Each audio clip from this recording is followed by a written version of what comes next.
तुम्हाला अजिबात असा विश्वास होणार नाही, जे संत्रे आपण खाण्यासाठी उपयोग करतो, त्याच संत्र्यापासून आज आपण फेस साबण तयार करणार आहोत. कुठलंही केमिकल न वापरता किंवा कलर न वापरता आपण हा फेस साबण तयार करणार आहोत. ते इथे मी एक असं संत्र्याचे साल आहेत, ते सोलून मिक्सरमध्ये थोडंसं पाणी घालून वाटून घेतलेलं आहे. आता ह्याचा पूर्ण गाळ आहे तो आपण चाळणीच्या मदतीने पूर्ण गाळून घेणार आहोत, जेणेकरून आपल्याला चांगला असा संत्र्याचा पल्प मिळेल. तुम्ही बघू शकता. तर इथे आपल्याला चांगलं असं संत्र्याचा पल्प मिळालेला आहे. आता आपण फेस साबण तयार करण्यासाठी इथे मी सोप बेस घेतलेला आहे. हा सोप बेस तुम्हाला इझिली ऑनलाईन असा मिळून जाईल. तर इथे मी 250 ग्रॅम असा हा सोप बेस वापरते फेस साबण तयार करण्यासाठी. तर इथे हा थोडेसे तुकडे करून एका भांड्यात काढून घ्यायचे आहेत. कढईमध्ये छोट्या मोठ्या भांड्यामध्ये पाणी गरम करून हे भांडं आहे त्यामध्ये ठेवायचे आहे.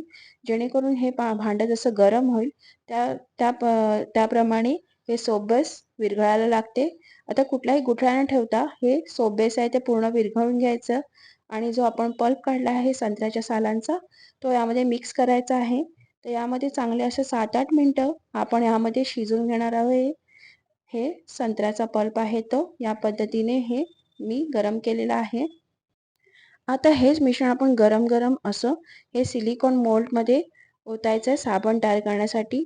आता इथे मी हा मोल्ड यूज करते आहे साबणाचा. तर तुमच्याकडे अवेलेबल नसेल तर तुम्ही स्टीलच्या वाटीतही हा साबण तयार करू शकता. अर्ध्या तासासाठी हा आपण मॉल्टमध्ये ठेवणार आहोत जेणेकरून हा जमून येईल आणि हा गरम-गरमच आपण ओतणार आहोत कारण हा लगेच असा जमायला लागतो. तर इथे आपण हा बघू शकतो अर्ध्या तासानंतर हा साबण तयार आहे की नाही. तर इथे आपण हा काढून घेणार आहोत. या पद्धतीने आपला हा साबण आता तयार आहे. फेससाठी आपण हा खास असा संत्र्याच्या सालापासून तयार केलेला सोप बेस म्हणजे संत्र्याच्या सालाचा साबण तयार आहे. तुम्ही बघू शकता कुठलंही केमिकल आणि कुठलाही कलर न वापरता आपण हा साबण घरच्या घरी तयार केलेला आहे. तर इथे एक साबण तुम्हाला यूज करून दाखवते. तर इथे फेससाठी आपण हा साबण तयार केलेला आहे. तर या सोप बेसला थोडा फेस कमी असतो. तर इथे बघू शकता.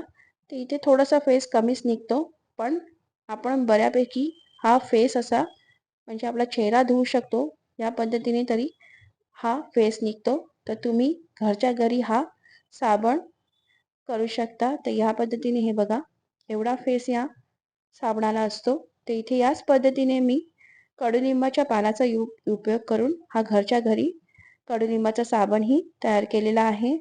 तर व्हिडिओ तुम्हाला आवडला असेल तर लाईक, शेअर, कमेंट, सबस्क्राईब करा आणि माझा व्हिडिओ बघितल्याबद्दल धन्यवाद.